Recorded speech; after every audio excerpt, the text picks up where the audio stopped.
Olá, queridos amigos, que a bondade e a misericórdia do Senhor Deus possa nos acompanhar no dia de hoje.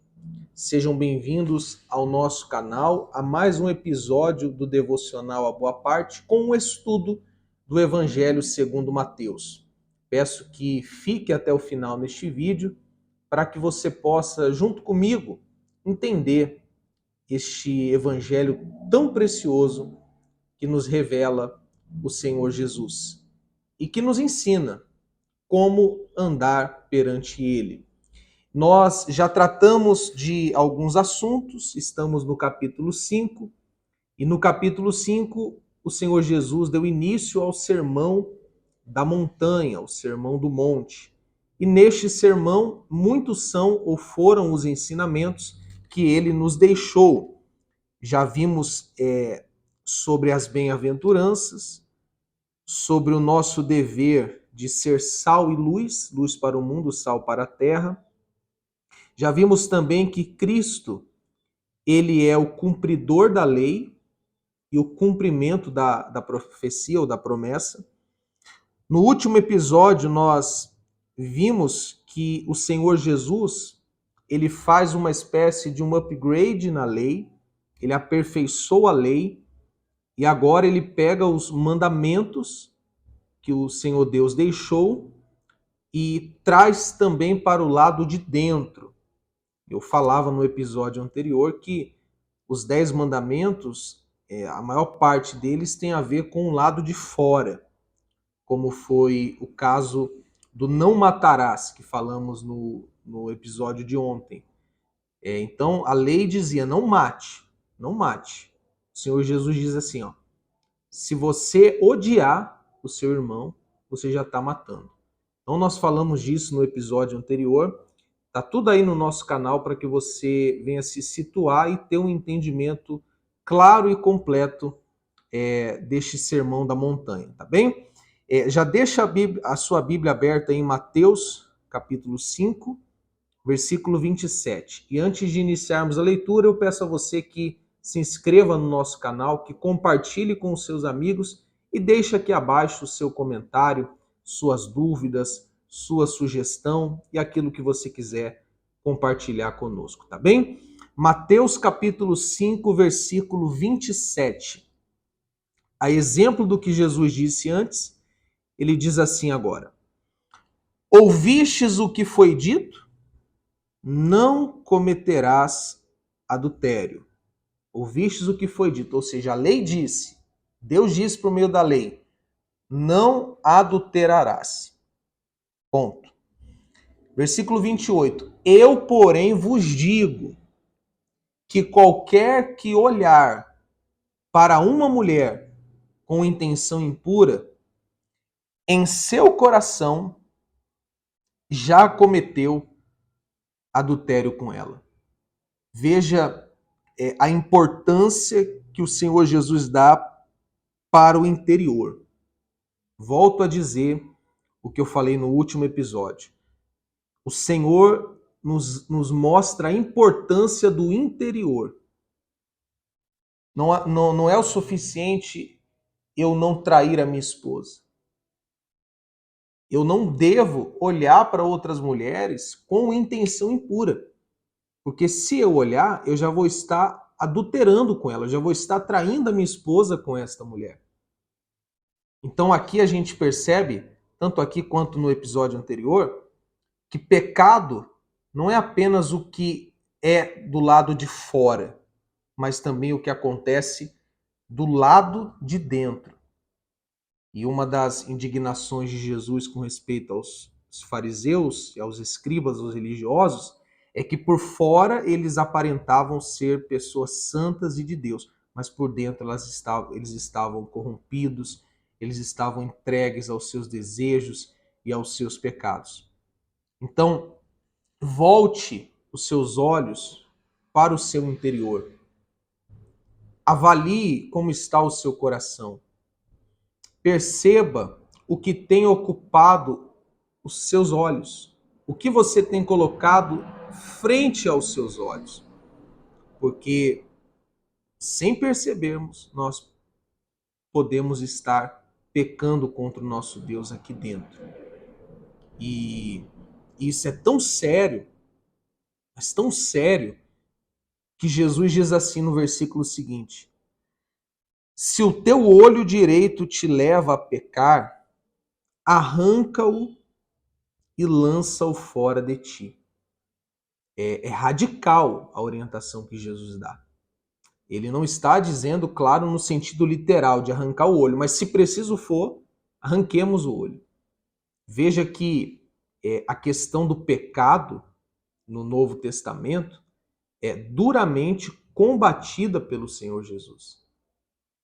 Por isso que muitas pessoas deturpam a questão da graça. Eu faço questão de falar isso aqui nesse devocional.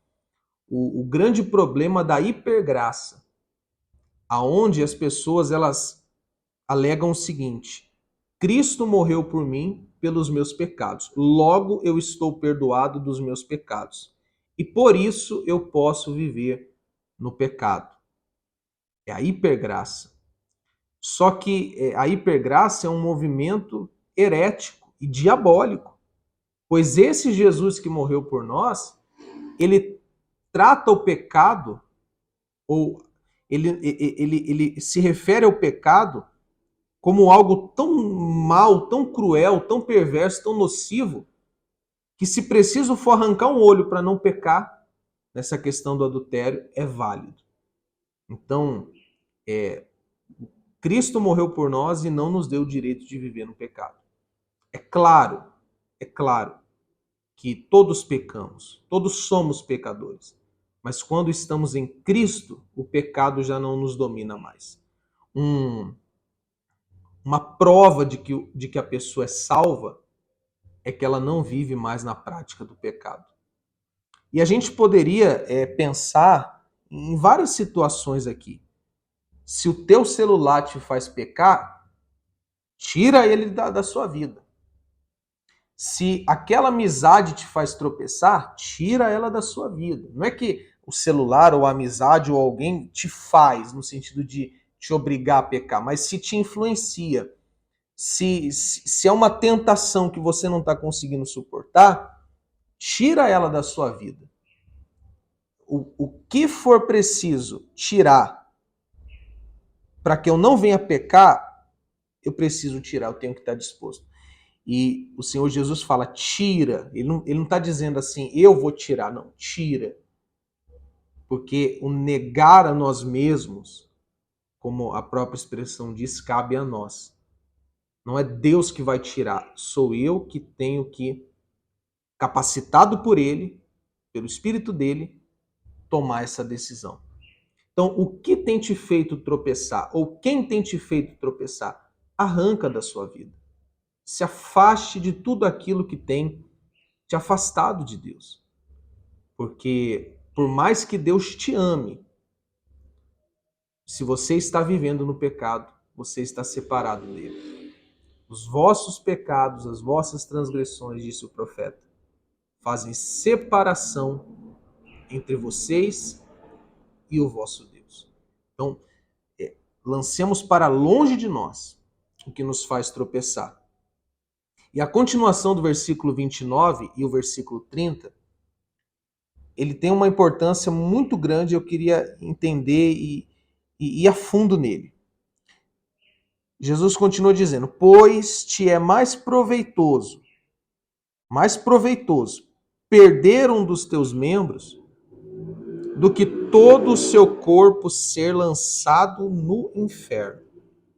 E, se a tua mão direita te fizer pecar, corta e atira para longe de ti, pois te é melhor que um dos seus membros se perca do que todo o teu corpo seja lançado no inferno. Então, duas coisas, dois comentários eu tenho a fazer sobre estas duas afirmações de Jesus. Primeiro, nenhuma perda é maior do que perder a salvação, do que você ir para o inferno. Nada que você perder neste mundo se compara com o prejuízo que é perder a sua alma. por toda a eternidade. E aqui eu não estou entrando no mérito de que se é possível ou não perder a salvação. Não é esse o tema do capítulo aqui em questão, do episódio de hoje. Mas o que eu quero dizer é o seguinte: você pode perder tudo, você só não pode perder a sua alma. Porque tudo que a gente perde, tudo que a gente tem, na verdade, nesse mundo é passageiro, mas a nossa alma, ela é eterna. E o segundo comentário que eu quero fazer é antes da gente concluir. Nenhuma dor que eu venha sentir nesse mundo se compara com a dor que a pessoa irá sentir no inferno. Por isso que Jesus falou assim: se o olho te faz tropeçar, arranca. É até pesado o que eu estou falando aqui, mas é necessário. Você sabe lá como que deve doer arrancar um olho. Eu não quero nem pensar, mas deve ser uma dor absurda. Mas essa dor de arrancar o olho não se compara com a dor do inferno. A dor de cortar a mão não se compara com a dor do inferno. Por isso que Jesus falou: perde o que tiver que perder, tira o que tiver que tirar, sofra o que tiver que sofrer, chore o que tiver que chorar, por amor a mim. Porque melhor é isso do que viver a eternidade no inferno. E uma observação sobre o inferno, que muitas pessoas não entendem, é que o problema do inferno não é Satanás, não é o fogo, não é, vamos dizer assim, os demônios lhe castigando. Porque muitas pessoas têm essa visão do inferno, o diabo vai castigar as pessoas. Pessoal, escuta isso. Quem vai castigar as pessoas no inferno é Deus. Que é isso, pastor?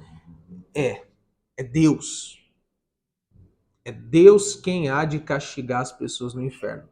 Quais pessoas? Aquelas que não estiverem em Cristo Jesus. Um dia, na minha ignorância com respeito à palavra, eu afirmei assim: Deus não manda ninguém para o inferno. É a pessoa que vai com as próprias pernas. Não. Deus há de condenar aqueles que não estão em Cristo Jesus ao inferno. E ali eles serão castigados pela justa, impetuosa e eterna ira de Deus que será derramada ali. O que é o inferno? A grosso modo, resumindo, é o local onde a ira de Deus será derramada sobre a humanidade ou sobre aqueles que não estiverem em Cristo Jesus. Por isso que você precisa de Jesus. Porque Paulo vai dizer em Romanos, se você quiser abrir aí comigo, Romanos capítulo 5, versículo 9. Versículo 8, Romanos 5, 8. Porém, Deus comprova o seu amor para conosco pelo fato de ter Cristo morrido em nosso benefício, quando ainda andávamos no pecado. Agora, como fomos justificados por seu sangue, muito mais ainda por intermédio dele quem? O sangue de Cristo, seremos salvos da ira de Deus. Então, Cristo veio a este mundo e morreu naquela cruz para dar ao homem a oportunidade de salvação. Para salvar o homem. Salvar o homem do quê? Da ira de Deus que será derramada sobre a humanidade no inferno. Então, deposite toda a sua fé na pessoa do Senhor Jesus, creia nele de todo o seu coração, se arrependa dos seus pecados e, uma vez salvo, lute contra as suas vontades. Lute contra os seus olhos, contra a sua mão, contra a sua boca, lute contra si mesmo. É uma batalha que travamos todos os dias contra a nossa vontade. Mas graças a Deus que, por meio do seu Filho, além de nos salvar, ele nos capacita a vencer o pecado todo santo dia. Glória a Deus, louvado seja o nome do nosso Senhor. Tá bem? Então, nós vamos parar por aqui a leitura e amanhã nós vamos dar continuidade ainda no capítulo 5. Amanhã nós vamos falar de casamento, hein? Amanhã o assunto vai ser casamento. O quão sagrado é o casamento. Então, nós temos um encontro marcado amanhã, este mesmo horário, aqui pelo nosso canal, e que Deus nos ajude a viver aquilo que ouvimos nesta manhã. E para isso, eu quero fazer uma oração, pois sem Ele não teremos forças para vencer a nós mesmos. Senhor Deus e Pai, em nome de Jesus, eu, juntamente com essas pessoas, me curvo diante de Ti, clamando pela Tua graça e misericórdia. Senhor, perdoa-nos às vezes que olhamos para onde não deveríamos olhar, que nos alimentamos do que não deveríamos nos alimentar. Pai, perdoa pelas vezes em que por fora estávamos limpos, mas por dentro estávamos cheios de podridão. Perdoa-nos, Pai. Tenha misericórdia de nós. Capacita-nos, Senhor. Capacita-nos a abrir mão do que for preciso para te agradar, Senhor. Depositamos a nossa fé e esperança em Cristo, pois somente por meio dele seremos salvos da ira. Ó Pai Santo, santifica-nos. Livra-nos deste movimento da hipergraça, aonde Satanás se aproveita da falta de entendimento bíblico e até mesmo da má intenção de muitos pregadores para enganar, Pai, os sinceros, que pensam que porque Cristo morreu por eles, eles podem viver no pecado. Livra-os, Senhor. Livra-os da hipergraça e ajuda-nos a ter contigo um relacionamento de gratidão, porque fomos salvos. Tenhamos temor e venhamos viver longe de toda a imundície que há neste mundo. A minha oração é essa, Pai. E na certeza que o Senhor ouve, não porque eu mereço, mas por conta de Jesus, eu te agradeço. Amém. E graças a Deus. Que o Senhor te abençoe. Tenha um ótimo dia.